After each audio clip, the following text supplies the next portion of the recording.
apakah kita adalah satu-satunya peradaban di planet ini? Dalam legenda Atlantis dan suku bangsa Maya, kedua legenda ini seakan menyeratkan bahwa sebelum kita sudah ada peradaban kuno yang maju sejak dulu. Baru-baru ini, Graham Hancock menuturkan bahwa ia telah menemukan bukti kunci terkait keberadaan manusia kuno dari legenda Atlantis dan Gobekli Tepe. Graham Hancock adalah seorang penulis dan jurnalis Britania. Hancock spesialis dalam teori tak konvensional meliputi peradaban kuno, monumen batu atau megalitikum, mitos kuno dan data astronomi atau astrologi dari masa lalu. Salam pemirsa setia Mata Ketiga. Hari ini kita akan membahas sejenak apa gerangan sebenarnya yang tersembunyi di balik kedua situs misterius ini. Atlantis. Terkait legenda Atlantis, yakin sebagian besar teman-teman tahu pertama kali tertuang dalam dua catatan dialog Plato, Timaeus dan Critias yang ditulis sekitar 360 sebelum Masehi. Namun mungkin banyak yang belum tahu, sebenarnya dalam buku Timaeus dan Critias, dua dari dialog-dialog karya Plato ini pernah berulang kali menyatakan bahwa Atlantis adalah kisah yang sepenuhnya nyata. Disebut Timaeus dan Critias karena dicatat dalam bentuk dialog yang terjadi antara Timaeus, Critias, Hermokrates, dan Sokrates. Namun Plato tidak pernah menyelesaikan Critias karena alasan yang tidak diketahui. Dialog ini bercerita tentang kunjungan Solon ke Mesir. Di negeri itu Solon menemukan para pendeta Mesir kuno di Sais pernah menulis catatan tentang keberadaan sebuah pulau di bawah pilar-pilar Hercules. Negeri itu dideskripsikan sebagai jantung sebuah imperium yang besar dan menakjubkan. Penduduknya banyak, kota-kotanya beratapkan emas. Ia mempunyai armada besar dan pasukan tentara yang masif untuk melakukan invasi dan penaklukan. Lebih jauh Plato melukiskan, negeri itu lebih besar dari Libya dan Asia digabungkan menjadi satu, dan namanya adalah Atlantis. Solon adalah yang paling bijaksana di antara 7 mahabijak Yunani kuno. Suatu ketika Solon berkeliling Mesir dan dari tempat pemujaan makam leluhur mengetahui legenda Atlantis. Garis besar kisah pada buku tersebut, ada sebuah daratan raksasa di atas Samudra Atlantik, arah barat Laut Tengah yang sangat jauh, yang bangga dengan peradabannya yang menakjubkan. Ia menghasilkan emas dan perak yang tak terhitung banyaknya. Istana dikelilingi oleh tembok emas dan dipagari oleh dinding perak. Dinding tembok dalam istana bertahtakan emas cemerlang dan megah. Di sana tingkat perkembangan peradabannya memukau orang. Memiliki pelabuhan dan kapal dengan perlengkapan yang sempurna, juga ada benda yang bisa membawa orang terbang. Kekuasaannya tidak hanya terbatas di Eropa, bahkan jauh sampai daratan Afrika. Peradaban kuno Atlantis berdasarkan Plato punya angkatan laut yang kuat. Kekuatan angkatan laut Atlantis dijabarkan mampu menaklukkan Afrika dan juga Eropa Barat. Waktu penaklukan Afrika dan juga Eropa diperkirakan 9.000 tahun sebelum masa Solon lahir, antara 638 sebelum Masehi hingga 558 sebelum Masehi. Namun Atlantis tak bisa menaklukkan Yunani. Menurut Critias, perang terjadi selang bangsa yang berada di luar pilar-pilar Hercules, umumnya diduga Selat Gibraltar, dengan bangsa yang tinggal di dalam pilar. Bangsa Atlantis menaklukkan Libya hingga sejauh Mesir dan benua Eropa hingga sejauh Tirenia dan menjadikan penduduknya budak. Orang Athena memimpin aliansi melawan Kekaisaran Atlantis dan sewaktu aliansi dihancurkan, Athena melawan Kekaisaran Atlantis sendiri, memerdekakan wilayah yang direbut. Dalam buku Timaeus, Plato bercerita, di hadapan Selat Menastai Heglisi, ada sebuah pulau yang sangat besar. Dari sana orang bisa pergi ke pulau lain. Di depan pulau-pulau itu seluruhnya adalah daratan yang dikelilingi lautan samudra. Itu adalah kerajaan Atlantis. Ketika itu Atlantis baru akan melancarkan perang besar dengan Athena. Namun di luar dugaan, Atlantis tiba-tiba mengalami gempa bumi dan banjir. Tidak sampai sehari semalam, pulau tenggelam sama sekali di dasar laut. negara besar yang melampaui peradaban tinggi itu pun lenyap dalam semalam. Kemudian Critias menyebut perihal kisah yang diduga sebagai sejarah yang akan memberikan contoh sempurna dan diikuti deskripsi Atlantis. Dalam catatannya, Athena kuno mewakili komunitas sempurna dan Atlantis adalah musuhnya, mewakili ciri sempurna antitesis yang dideskripsikan dalam Republik.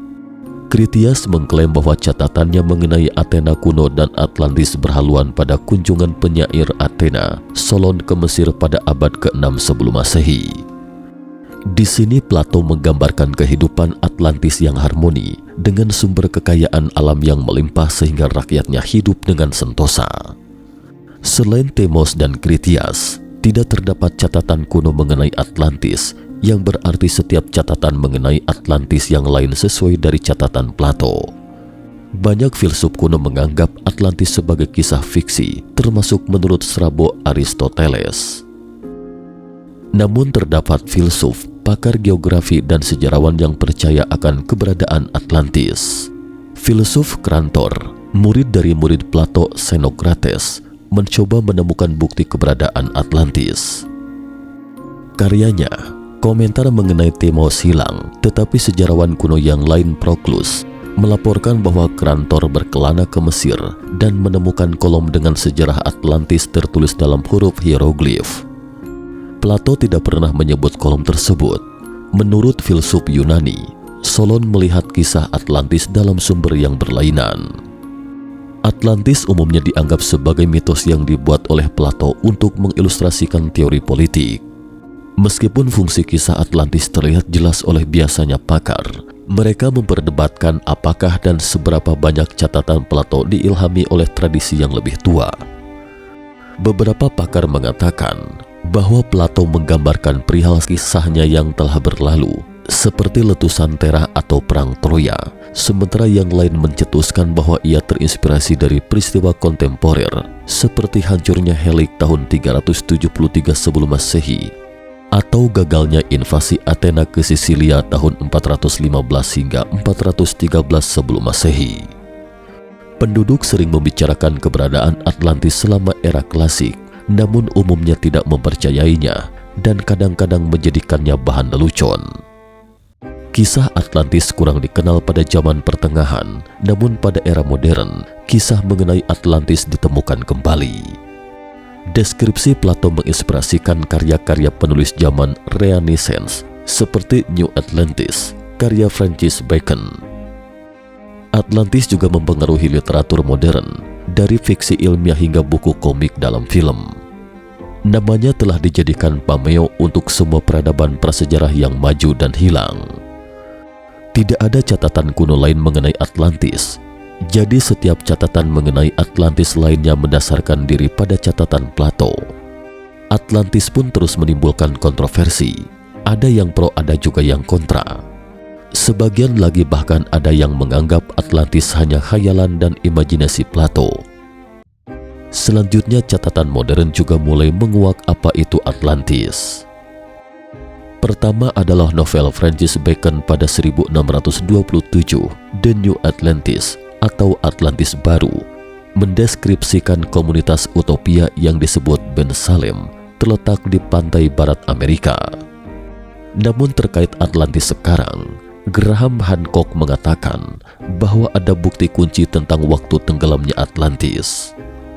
Sekitar 12.000 tahun silam, benua itu tenggelam diterjang gempa dan banjir. Waktu perubahan drastis dalam sejarah geologi ini disebut pulsa air leleh 1A.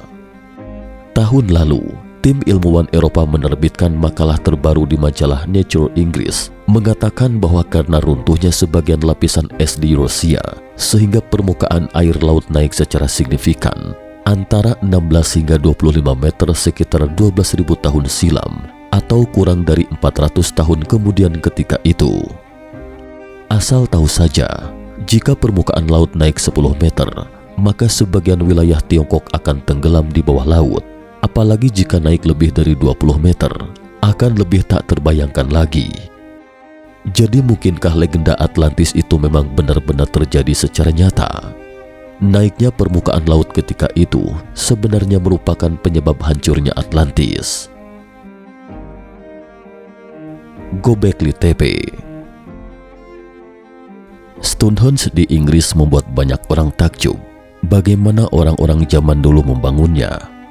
Sementara itu, Gobekli Tepe yang terletak sekitar 9 km dari kota Şanlıurfa, Turki Tenggara, semakin membuat takjub ilmuwan. Gobekli Tepe diperkirakan berusia 6.000 tahun lebih tua dari salah satu formasi bebatuan yang ada di Inggris, Stonehenge. Gobekli Tepe pertama kali ditemukan pada tahun 1963 setelah dilakukan penggalian oleh para peneliti dan arkeolog dari Turki dan Amerika Serikat pada tahun 1963. Para arkeolog yang menemukan situs ini pertama kali beranggapan kalau Gobekli Tepe merupakan sebuah kuburan kuno. Namun setelah dilakukan penggalian lebih dalam pada tahun 1994, barulah terungkap kalau Gobekli Tepe tidak hanya sebuah kuburan kuno saja, melainkan sebuah formasi bebatuan unik dan juga sebuah kuil kuno yang telah ada sejak ribuan tahun lamanya. Arkeolog asal Jerman bernama Klaus Schmidt yang melakukan penggalian lebih dalam terhadap situs ini menemukan ratusan pilar-pilar bebatuan disertai ukiran-ukiran yang rumit bersama deretan patung-patung kuno lainnya. Beberapa pilar bebatuan yang sangat besar tersebut bahkan di antaranya memiliki berat lebih dari 10 ton. Bebatuan tersebut juga disusun melingkar. Para arkeolog pun berpendapat bahwa untuk mendirikan pilar-pilar batu ini dan menempatkan balok-balok berat semacam itu di atasnya membutuhkan teknik yang luar biasa. Faktanya, situs yang diperkirakan dibangun pada 9500 sebelum Masehi ternyata telah ada jauh sebelum manusia mengenal bahasa tertulis dan mulai mengembangkan sebuah permukiman ataupun kota. Para arkeolog juga melakukan penelitian dengan menggunakan penanggalan radiokarbon dan hasilnya menyatakan kalau situs ini benar-benar dibangun sekitar 12.000 tahun yang lalu. Bangunan paling awal di Gobekli Tepe adalah ruangan melingkar masing-masing dengan diameter antara 10 hingga 30 meter dan dibangun dari batu yang digali dari sumber terdekat. Bangunan-bangunan itu terbuat dari dinding atau bangku batu yang dilapisi mortir yang disela oleh 12 pilar batu yang masing-masing setinggi 10 hingga 16 kaki atau 3 hingga 5 meter dan berat masing-masing mencapai 10 ton. Pilar-pilar itu berbentuk T, dipatok dari satu batu. Beberapa permukaan dihaluskan dengan hati-hati, beberapa memiliki bopeng di bagian atas. Batu berbentuk T memiliki tinggi 5,5 meter, meskipun ada juga yang di pusat lingkaran masing-masing lebih tinggi. Di hadapan mereka terdapat puluhan tugu batu besar yang disusun melingkar berjejeran. Situs yang dikenal sebagai Gobekli Tepe ini samar-samar mengingatkan kita pada Stonehenge. Cuma Gobekli Tepe dibangun jauh lebih awal dan tidak terbuat dari potongan batu kasar, melainkan dari tugu batu kapur yang dipahat rapih dan dihiasi relief rendah aneka hewan, kijang, ular, rubah, kalajengking, dan babi liar. Saat Gobekli Tepe dibangun, sebagian besar manusia hidup dalam kelompok nomaden kecil yang bertahan hidup dengan meramu tanaman dan berburu binatang liar. Pembangunan situs ini tentunya mengharuskan orang banyak berkumpul di satu tempat melebihi yang pernah terjadi sebelumnya. Hebatnya para pembangun kuil mampu memotong, membentuk dan mengangkut batu seberat 16 ton sejauh ratusan meter, meskipun belum mengenal roda atau hewan beban. Para peziarah zaman dahulu yang datang ke Gobekli Tepe hidup di dunia tanpa tulisan, logam, atau gerabah.